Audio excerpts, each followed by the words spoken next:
मधुबन के बाबा, मधुबन के बाबा मुरली वाले, आपका क्या कहना, आपका क्या कहना। ओम शांति। आज 12 मई 2026 के साकार मधुर महावाक्य हैं। आज मीठे मीठे बाप दादा बोले, मीठे बच्चे, अभी विनाश का समय बहुत समीप है, इसलिए एक बाप से सच्ची प्रीत रखो, किसी देहधारी से नहीं। बाबा ने कहा, मीठे बच्चे, अभी विनाश का समय बहुत समीप है, इसलिए एक बाप से सच्ची प्रीत रखो, किसी देहधारी से नहीं। बाबा ने आज प्रश्न पूछा कि जिन बच्चों की सच्ची प्रीत एक बाप से होगी, उसकी निशानियां क्या होंगी। तो उत्तर में बाबा ने कहा, पहली निशानी, उनका बुद्धि योग किसी भी देहधारी की तरफ जा नहीं सकता, वह आपस में एक दो के आशिक माशूक नहीं बनेंगे। दूसरी निशानी है कि जिनकी प्रीत सच्ची है वह सदा विजयी बनते हैं। विजयी बनना अर्थात सत्युग का महाराजा महारानी बनना। और तीसरी निशानी है, प्रीत बुद्धि सदा बाप के साथ सच्चे रहते हैं, कुछ भी छिपा नहीं सकते। चौथी निशानी है कि वो रोज अमृत वेले उठ प्यार से बाप को याद करेंगे। पांचवी निशानी बाबा ने बताई कि दधीची ऋषि की तरह सर्विस में हड्डियां देंगे। और छठी निशानी, उनकी बुद्धि दुनियावी बातों में भटक नहीं सकती। और मुरली का गीत है, न वो हमसे जुदा होंगे। ओम शांति। यह ब्रह्मा मुखवंशावली ब्राह्मण कुल भूषण प्रतिज्ञा करते हैं, क्योंकि उनकी प्रीति एक बाप से जुटी हुई है। तुम जानते हो कि यह विनाश का समय है। बाप बच्चों को समझाते हैं कि विनाश तो होना ही है। विनाश काले जिनकी प्रीत बाप के साथ होगी, वही विजय पाएंगे, अर्थात सत्युग के मालिक बनेंगे। शिव बाबा ने समझाया है, विश्व का मालिक तो राजा भी बनते हैं तो प्रजा भी बनती है, परंतु पोजीशन में बहुत फर्क है।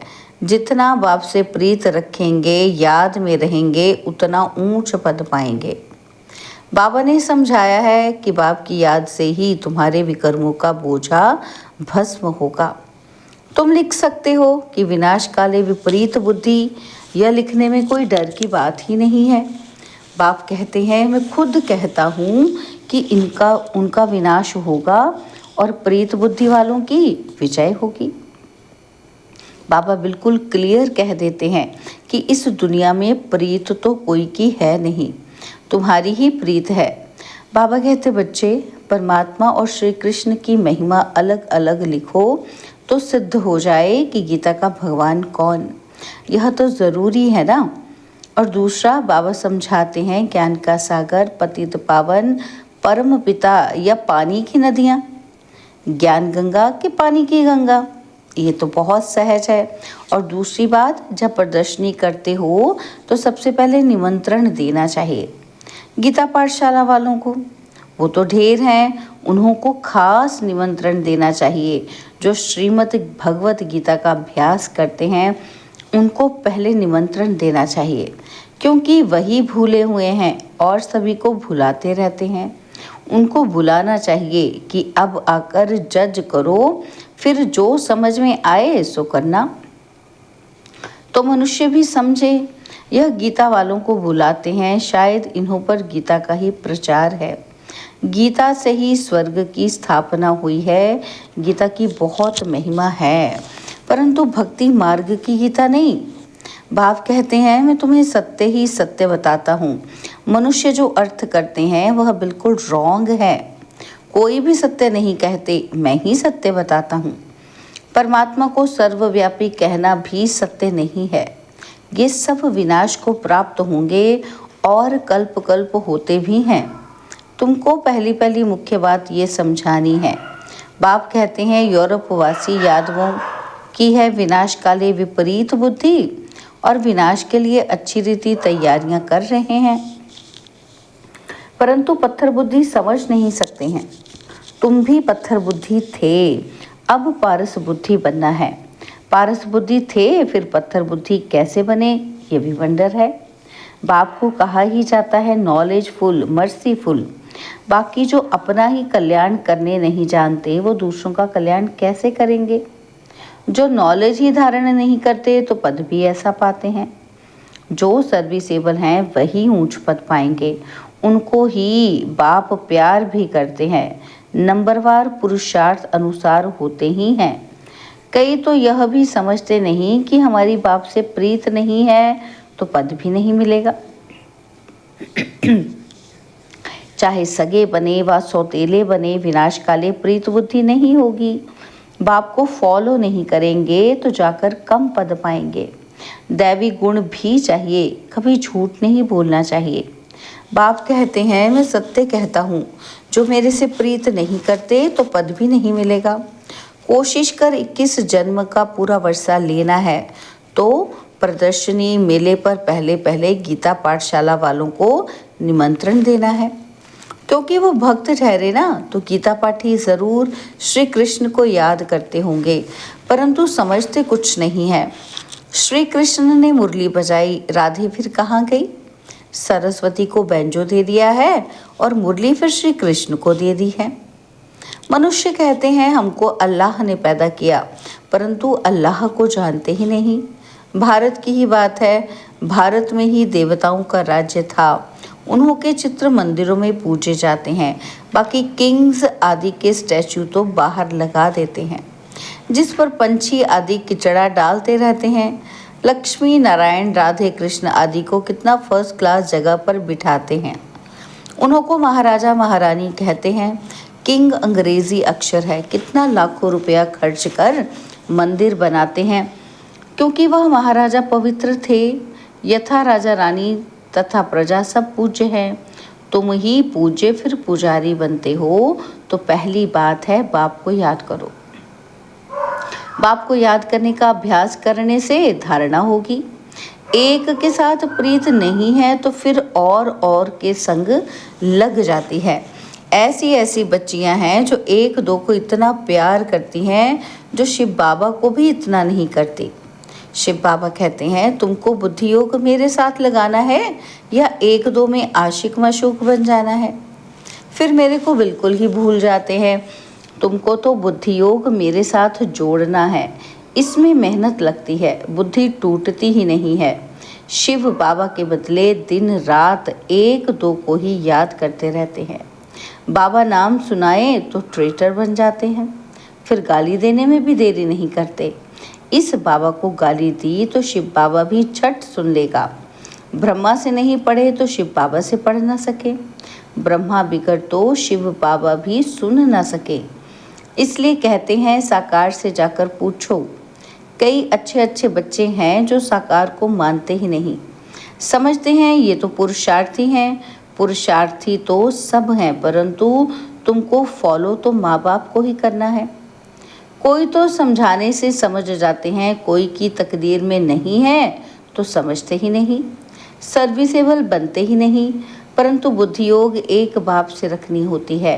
बहुत आजकल निकले हैं जो कहते हैं मेरे में शिव बाबा आते हैं, इसमें बड़ी संभाल चाहिए। माया की बहुत प्रवेशता होती है। जिनमें आगे श्री नारायण आदि आते थे वह भी आज है नहीं। सिर्फ प्रवेशता से कुछ होता नहीं है। बाप कहते हैं मामेकम याद करो, बाकी मेरे में ये आता है वो आता है, ये सब माया है। मेरी याद ही नहीं होगी तो प्राप्ति क्या होगी। जब तक बाप से सीधा योग नहीं रखेंगे तो पद कैसे पाएंगे, धारणा कैसे होगी। तो बाप कहते हैं तुम मामेकम याद करो। ब्रह्मा द्वारा ही मैं समझाता हूँ, ब्रह्मा द्वारा ही स्थापना हुई है। त्रिमूर्ति भी ज़रूर चाहिए। कोई तो ब्रह्मा का चित्र देख बिगड़ते हैं और कई फिर श्री कृष्ण के 84 जन्म देख बिगड़ते हैं, चित्र फाड़ भी डालते हैं। अरे यह तो बाप ने चित्र बनवाए हैं। तो बाप बच्चों को समझाते हैं भूलो मत, सिर्फ बाप को याद करते रहो। बांधेलियों को भी रड़ियाँ नहीं मारनी है, घर में बैठे बाप को याद करती रहो।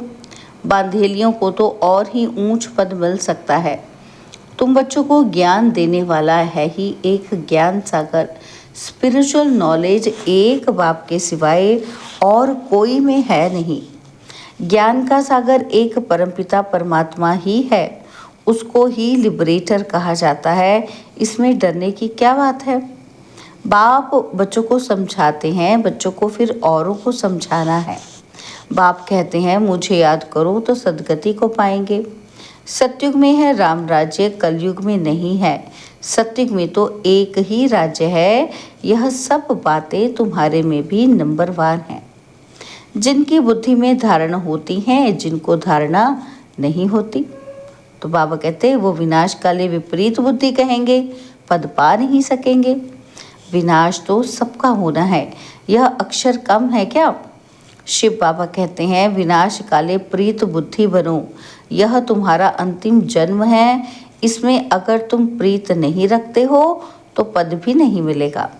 सच्चे दिल पर साहिब राजी होता है। दधीची ऋषि मिसल सेवा में हड्डियां देनी है। कभी कोई पर ग्रहचारी बैठती है तो नशा ही उड़ जाता है और फिर अनेक प्रकार के तूफान आते रहते हैं। मुख से कहते कि इससे तो लौकिक के पास ही चले जाएं, यहाँ तो कोई मज़ा ही नहीं है।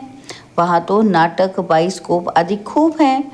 जो इन बातों पर हिरे हुए हैं वह यहाँ ठहर न सके, बड़ा मुश्किल है। हाँ, पुरुषार्थ से ऊंच पद भी पा सकते हैं। खुशी में रहना चाहिए। बाबा खुद कहते हैं सुबह को उठकर नहीं बैठता हूँ तो मज़ा ही नहीं आता है। लेटे रहने से कभी कभी झुटका आ जाएगा, उठकर बैठने से अच्छी पॉइंट्स निकलती हैं, बड़ा मज़ा आता है। बाकी अभी थोड़े दिन हैं, हम विश्व की बादशाही ले रहे हैं बाप से। ये बैठ याद करें तो भी खुशी का पारा चढ़े। सुबह को चिंतन चलता है तो दिन को भी खुशी रहती है।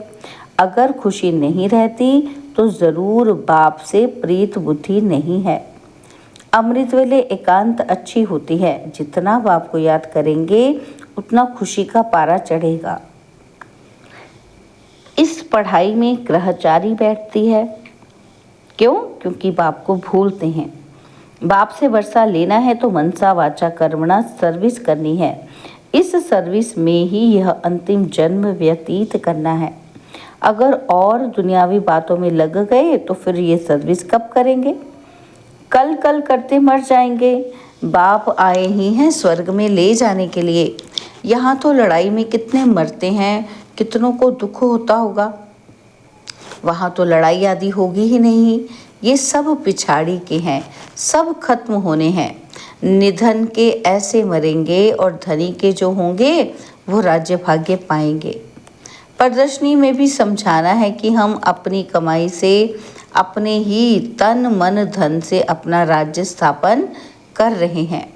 हम भीख नहीं मांगते हैं, ज़रूरत ही नहीं है। ढेर भाई बहन इकट्ठे होकर राजधानी स्थापन करते हैं। तुम करोड़ इकट्ठा कर अपना विनाश करते हो, हम पाई पाई इकट्ठा कर विश्व का मालिक बनते हैं। कितनी वंडरफुल बात है। अच्छा, मीठे मीठे सिकिलदे बच्चों प्रति माता पिता बाप दादा का याद, प्यार और गुड मॉर्निंग। रूहानी बाप की रूहानी बच्चों को नमस्ते। हम रूहानी बच्चों की रूहानी बाप दादाजी को दिलवा चांद सिकवा प्रेम से नमस्ते। ओम शांति। प्यारे बाबा, मीठे बाबा, मेरे बाबा, शुक्रिया बाबा, शुक्रिया बाबा, शुक्रिया। धारणा के लिए मुख्य सार है। पहला पॉइंट है अमृत वेले एकांत में बैठ बाप को प्यार से याद करना है। दुनियावी बातों को छोड़ ईश्वरीय सेवा में लग जाना है। सेकंड पॉइंट है बाप से सच्ची दिल रखनी है। आपस में एक दो के आशिक माशूक नहीं बनना है। प्रीत एक बाप से जोड़नी है, देहधारियों से नहीं। बाबा ने आज हमें वरदान दिया, सर्व शक्तियों की संपत्ति से संपन्न बन, दाता बनने वाले विधाता वरदाता भव। सर्व शक्तियों की संपत्ति से संपन्न बन, दाता बनने वाले विधाता वरदाता भव। जो बच्चे सर्व शक्तियों के संपत्तिवान हैं वही संपन्न और संपूर्ण स्थिति के समीपता का अनुभव करते हैं। उनमें कोई भी भक्तपन के व भिखारीपन के संस्कार इमर्ज नहीं होते। बाप की मदद चाहिए, आशीर्वाद चाहिए, सहयोग चाहिए, शक्ति चाहिए, ये चाहिए, तो ये शब्द दाता, विधाता, वरदाता बच्चों के आगे शोभते ही नहीं। तो विश्व की हर आत्मा को कुछ न कुछ दान व वरदान देने वाले होते हैं। स्लोगन है, हर आत्मा को कोई न कोई प्राप्ति कराने वाले वचन ही सत्य वचन है। हर आत्मा को कोई न कोई प्राप्ति कराने वाले वचन ही सत्य वचन है। बाबा के अव्यक्त इशारे हैं, सदा अचल अडोल एक रस स्थिति का अनुभव करो। तो बाबा ने कहा, कितना भी कोई हिलावे लेकिन आप अचल रहो। परिस्थिति श्रेष्ठ है या स्वस्थिति श्रेष्ठ है? कभी परिस्थिति वार तो नहीं कर लेती। सोचो कि ये परिस्थिति पावरफुल है या स्वस्थिति पावरफुल है। तो इस स्मृति से कमज़ोर से शक्तिशाली बन जाएंगे। जैसे आप तपस्वी एक रस स्थिति में एकाग्र होते हो तो हठ योगी फिर एक टांग पर खड़े हो जाते हैं। तो कहीं एक रस स्थिति और कहीं एक टांग पर स्थित रहना फर्क हो गया ना। अच्छा, ओम शांति।